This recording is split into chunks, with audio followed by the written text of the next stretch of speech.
This case starts off looking simple, but within seconds, it spirals into a courtroom clash over science, credibility, and responsibility. We've got a defendant who tested positive for alcohol, but then tested negative the very next day. So what's really going on here? Is this a case of a flawed device, a misunderstanding, or someone trying to game the system? And just wait, because the explanation you're about to hear might sound believable at first, until the judge completely tears it apart.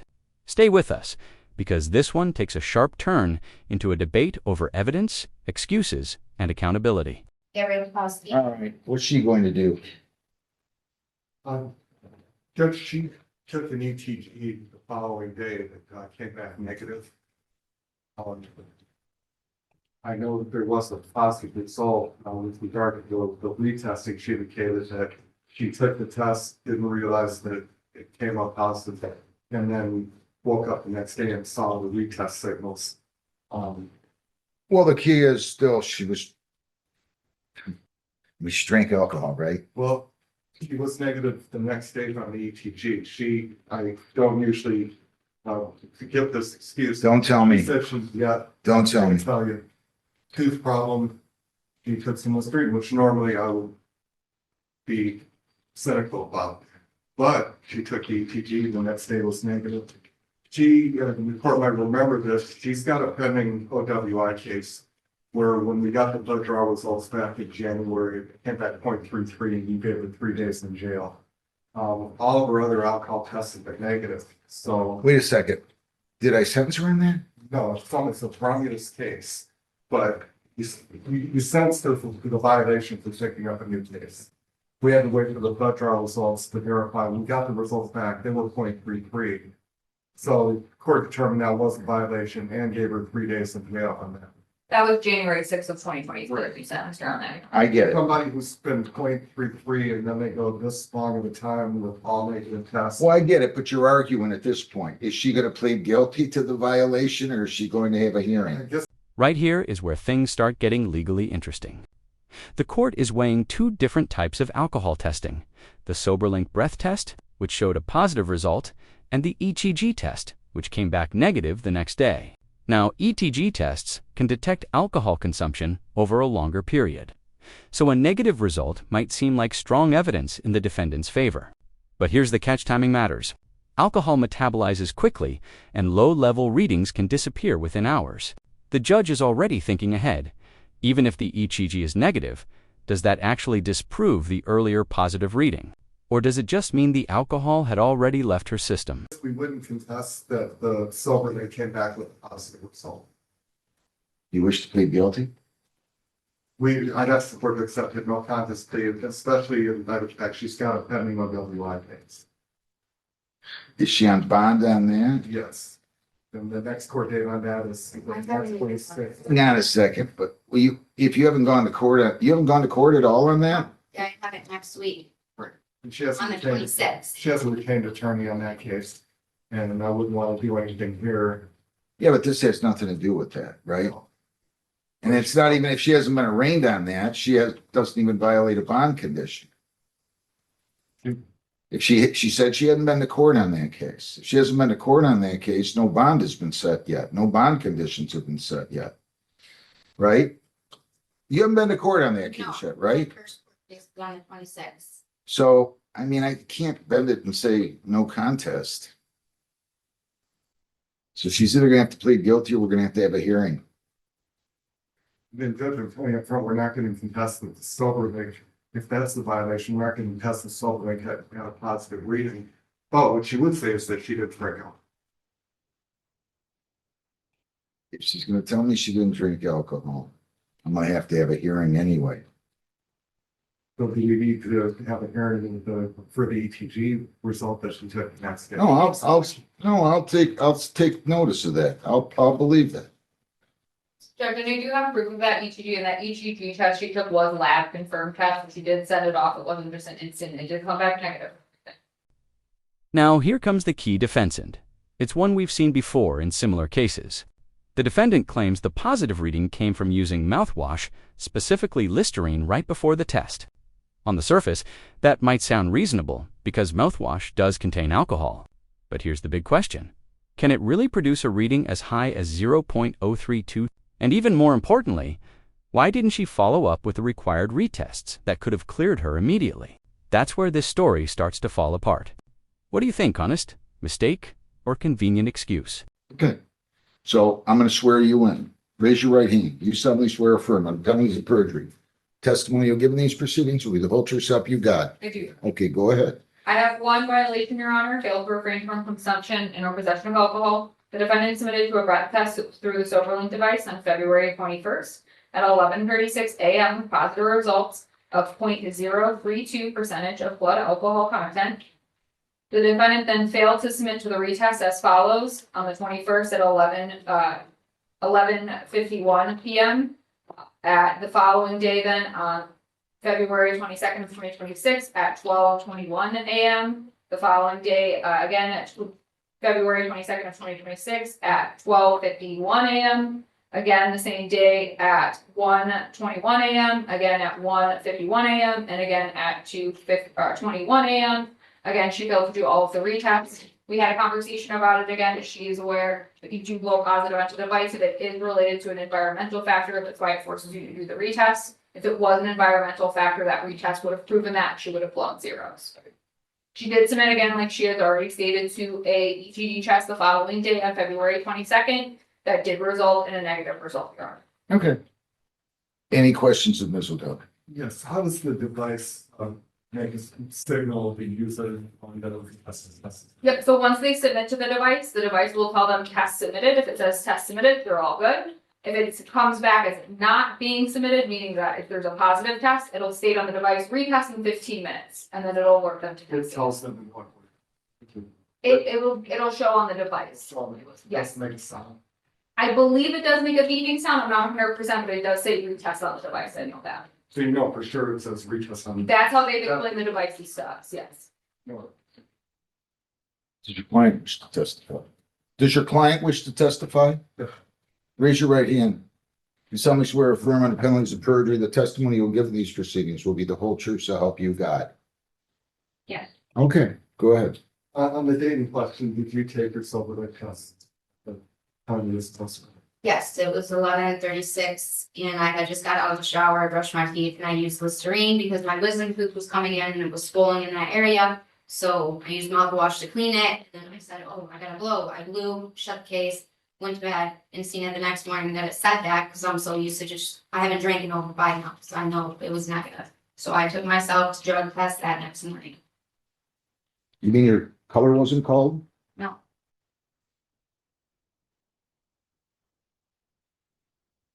Her color was not called next day. What else? Anything else? How much Listerine did you use? It was right before the test. You know Listerine. It went over, There's- but I wasn't even thinking about it. Well, there's no way you're getting to an 032 taking. Should, I'd make a distinction if I did this for the purpose of argument, but to drink enough Listerine to have a metabolized and register, that's the point for two. This is the turning point, and the judge is not buying it. He acknowledges that mouthwash can cause a temporary spike, but he draws a critical distinction. A brief surface-level alcohol reading should disappear quickly. That's exactly why the device requires retesting. If this really was just mouthwash, those follow-up tests would have likely shown 0, but she didn't take them. From the court's perspective, that's not just a minor slip, it undermines the entire defense. In legal terms, failing to follow protocol can be just as damaging as the positive result itself. But yeah, that's pretty unlikely. But if you just use it as a mouthwash, you can get like a one-time reaction to the alcohol, which would have dissipated almost immediately. And had she retested, those retests probably would have come back to 0. But I'm sorry, I just can't buy this. I mean, you're not gonna get to an 032. She should have retested. She didn't retest. She missed multiple retests, 4 or 5 of them, I think I counted. Was there 4? Judge, if I may, with regard, 5. so this is the 6. reason why this is the reason why I asked the other question. If the device, it just says on the device, retest, but my client testified she took the test, put it in her case, had no reason to think at that time. She overlooked the Listerine factor, but didn't expect that she would be testing positive. Put in the case, she would have never seen any of the notices to retest. When she did see it the next morning, she proactively went and immediately took an ETG. And I would presume she took the ETG because she was confident she'd be negative. I don't think she would go there and take it if it was going to show that she had alcohol in her system. So again, most of the time I wouldn't believe this as an excuse, but in this case, it seems highly plausible. Judge, I will say that house arrest, when they do instruct people on how to use the device and everything, they do always tell people not to put the device away right away, make sure the test is submitted, not saved, and it doesn't say retest that. I'm sorry, I'm gonna find you guilty as charged. You can't, to me, there's no way you get to an 032 by using Listerine. And I just don't believe you didn't drink. Now it's the fact that you tested negative on the ETG. Well, it was only an 032. I'm not shocked. What time did you go the next day? 9:41 in the morning, and I blew in my device at 7:25 that next morning. I wouldn't jeopardize the next case or being on probation just to drink. And And I was supposed to be off there on the 2nd, 3 days later. Okay, it good. just isn't like it's an 003. This is an 03. That's something. I know. And I can't Yeah, imagine but an OTT 12 hours later, not even 8 hours later, wouldn't pick that up. alcohol dissipates at the rate of what, 0.15 per hour, right? On a normal, So she was still 9-10 hours away from that test. but the ETG would go back. I mean, it goes I know, at least I know. 48. But not when it's still very low. Not that long. 0.3? 0.3, 03 is over the amount that you would have. you're making my point though. It's low, but it's too high to be considered a positive through the use of Listerine on one occasion. That's the thing. But I think there's two different things. If you were to drink Listerine, yeah, it would take a lot of Listerine to get you to 0.03. But if you use it topically, and the device picks up that topical reading. She didn't follow the rules. She did not follow the rules. She didn't retest. She should have retested. She didn't do that. And that's right. House arrest tells everybody that. And she did not retest. If it was an environmental factor, I'm confident that the retest would have told us that. So I'm going to find her guilty as charged, and that's that. Now. And there it is, the ruling. Despite the negative ECG test, the judge focuses on two critical factors: the initial positive reading and the complete failure to retest. This highlights something important. In court, credibility isn't just about what you say, it's about what you do. The judge essentially decides that the explanation doesn't line up with the evidence or behavior. Even a small reading like 0.032 becomes significant when the required steps to verify it were ignored. This is where procedure becomes everything. Question is, what am I going to do with it? Judge, I'd like to address the fact, so her last violation was January 6th of 2026. This was Zoe Mistissino's case at that point. I believe you probably were going to extend her probation at that time. You ordered her to continue testing until May 31st of 2026. But as of right now, her case is set to expire. She's set to be discharged March 23rd, 2026. So I'm not sure what we want to do regarding that, ma'am. If I may, I'd just like to make one more point. You're not going to try to get me to. We conceded at the outset, protocols weren't followed. She should have read the device before putting it away. She shouldn't have used Listerine. But I think it is far more likely than not that she didn't drink alcohol based on what we heard. I don't know if I agree with you there. I don't agree with you, or else I wouldn't have ruled the way I did. She has a responsibility to retest. She did not retest. If it was an environmental factor, that would have proved that it was simply an environmental factor. She didn't retest. You know, this Listerine stuff. Let me just check something here. So I initially placed her on probation for only 8 months, right? Or did I extend it before then? I have your originally have her scheduled for 8 months and as of, Oh, I do not see that you extended her date. okay. Hang on. Let me just. Wait a minute. Okay. 5. So yeah, she's scheduled to come off March 23rd, right? That's correct. And what other terms do I have her on? Other terms of probation you have her on, she is testing weekly until May 31st of 2026. That's what's scheduled at the last violation. She's scheduled to do IOP still at Higuera. As of right now, she is compliant with that. I don't know if she still has a balance as of this morning. I didn't double check it before I came in here. Her court work program days are completed, community service days are completed. Otherwise, everything else is completed for her other than the outpatient treatment balance. And then keeping up with her testing and sober device. As she stated, she was supposed to come off the sober device on March 1st. After we had the positive test and the failed retest, I told her to keep the device until we met with you. She's scheduled to come off when? She was supposed to come off at March 1st. After I issued this violation, I told her to keep the device until we met with you to see what you wanted to do. And Judge, she has to be tested something, haven't we? Okay. Anything else? Anything else?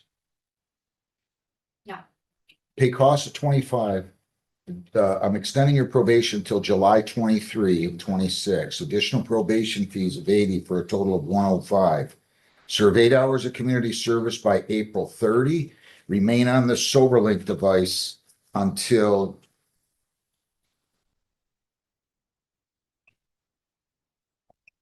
May the 31st. And I'll let you set up well, do you have the money to pay that or not? Yes. Okay, so you can pay that now. That's 105. And then you're going to be on probation until July 23. You'll remain on the SoberLink until May 31. Serve 8 hours community service by the end of April. Thank you very much. Thank you. Thank you. Thank you. Good luck, ma'am.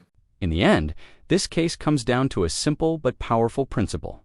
In the courtroom, procedure matters just as much as proof. The judge wasn't convinced by the mouthwash explanation, not because it's impossible, but because the defendant didn't follow the steps that could have proven it. The missed retests, combined with the positive reading, ultimately led to a guilty finding. As a result, her probation was extended, additional penalties were imposed, and she remains under strict monitoring. Cases like this show how even small decisions like skipping a retest can have major legal consequences. If you found this case as shocking as we did, make sure to hit that like button, share your thoughts in the comments, and don't forget to subscribe for more jaw-dropping courtroom breakdowns.